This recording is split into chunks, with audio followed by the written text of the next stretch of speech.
একটা লাইট, একটা ফ্যান, একটা ফ্রিজ 20,000 টাকা বিল আসছে, দেখা যায় না আপনার 70 ইউনিট হবে। এই মিটারটা কোনো কানেকশন ছাড়াই অটোভাবে চলছে।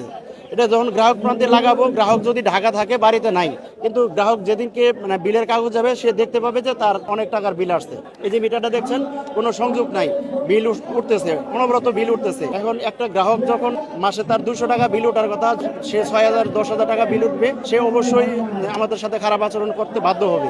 দেখছেন একটা বাস মাঝে লাল মাল বিদ্যুৎ নাই, এটা কিভাবে বাস মারে আপনি আমার বুঝান। এটা লাইন সংযোগ আছে, কিছু আছে আমার হাতে, এটা কেন বাস মারবে? যে কোম্পানির কাছ থেকে মিটারটা তারা অর্ডার করে ওই কোম্পানির সাথে তারা অবশ্যই অভ্যন্তরীণ কোনো বিষয় আলোচনা করে যে আমাদের এইটা একটু এই মানের করে দিবা, দিলে আমরা তোমার বাড়তি টাকা দিব। দুর্নীতির বাণিজ্য তো আছেই। দেখা গেল আমাদের কাছ থেকে নিতেছে হলো 1300 টাকা একটা মিটারের মূল্য, বাট ওই কোম্পানির কাছ থেকে কিনে আনতেছে মাত্র 400 টাকা আর 900 টাকা পকেটে ঢুকাইতেছে। এমন একটা নিয়ম করে বৈশা আছে ওরা, ঠিক আছে এসি রুমে বৈশা আপনি বিদ্যুৎ ব্যবহার করেন না করেন, আমরা যদি মিটার ইউনিট থাকে আপনি দিতে বাধ্য। আপনি দিতে এই মিটারটা একবার একটা নিম্নমানের মিটার, যেটা মনে করেন আপনার কয়েকদিন লাগালে, আমি কয়েকদিন আগে একটা সুপারস্টার মিটার দিছে, এটার মধ্যে সেম, একবারে সেম। ওনারা কয়েকদিন পরে নাম চেঞ্জ করে সুপারস্টার লাগাইছে, যেমন আমাদের বাংলাদেশের ব্যান্ড সুপারস্টার, ওরকম ঠিক এরকম নাম চেঞ্জ করে এই মিটারটা অবিকল বানায়। এটার যে পাঁচটা, ওই পাঁচটা ওখানে বসিয়ে দেয়। 3 দিন পরে লাগানোর পরে দেখা যাচ্ছে গ্রাহকের মিটারটা নষ্ট। আমি নিজে একটা মিটার লাগাইছি, ওই মিটারটা আপনার 3-4 দিন পরে নষ্ট হয়েছে। ওখানে একটা মিটার যে 3-4 দিন লাগে, সর্বোচ্চ 5 ইউনিট 10 ইউনিট আসবে, ওখানে যা দিয়ে আপনার 200 ইউনিটের বিল আসছে। এই মিটারটা একটা অটো বাস দেয়, একবার অটো বাস দেয়, যতক্ষণ বাস দেবে ততক্ষণ আপনার ইউনিট উঠবে। এটা কারেন্ট গেলে নিম্নমানের মিটার, আমার কাছে একটা ভিডিও আছে, আমি দেখাতে পারি। সেই ভিডিওটা নিম্নমানের মিটার আমাকে গ্রাহক আজকে কয়েকদিন ধরে ফোন দিয়েছে, শুধু পাঁচ মারে, বৃষ্টিতে ঝড় বৃষ্টি কারেন্ট ছিল, বন্ধ ছিল, তখন পাঁচ দিচ্ছে অটোমেটিক। যেখানে 200-300 টাকার বিল আসার কথা, যেখানে 300 টাকার বিল আসার কথা, সেখানে আপনার বিল আসতেছে 2400 টাকা, 2500 টাকা।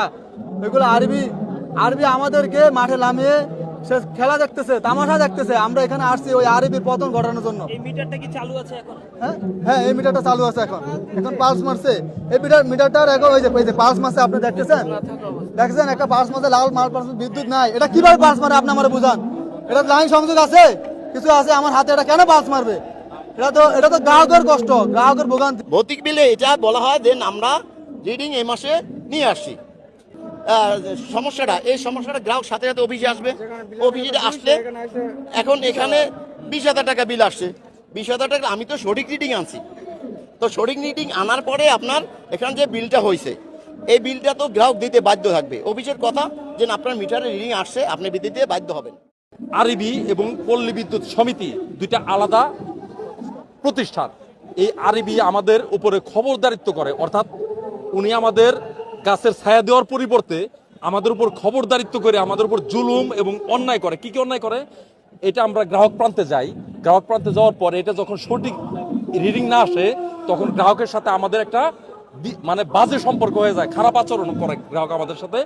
আর এরা কি করে, এই যে ইউনিটটা আসলো, এই ইউনিটের যে অ্যামাউন্ট, টাকাটা প্রতি মাসে পই করে ওনারা আবার হিসাব করে নিয়ে নিতেছে আমাদের কাছ থেকে প্রতি মাসের টাকাটা। ঠিক আছে, মজা ভাই, ওইখানে বসে বসে মজা নিতেছে, আর গ্রাহকের সাথে আমাদের একটা দ্বন্দ্ব বাজায় দিতেছে।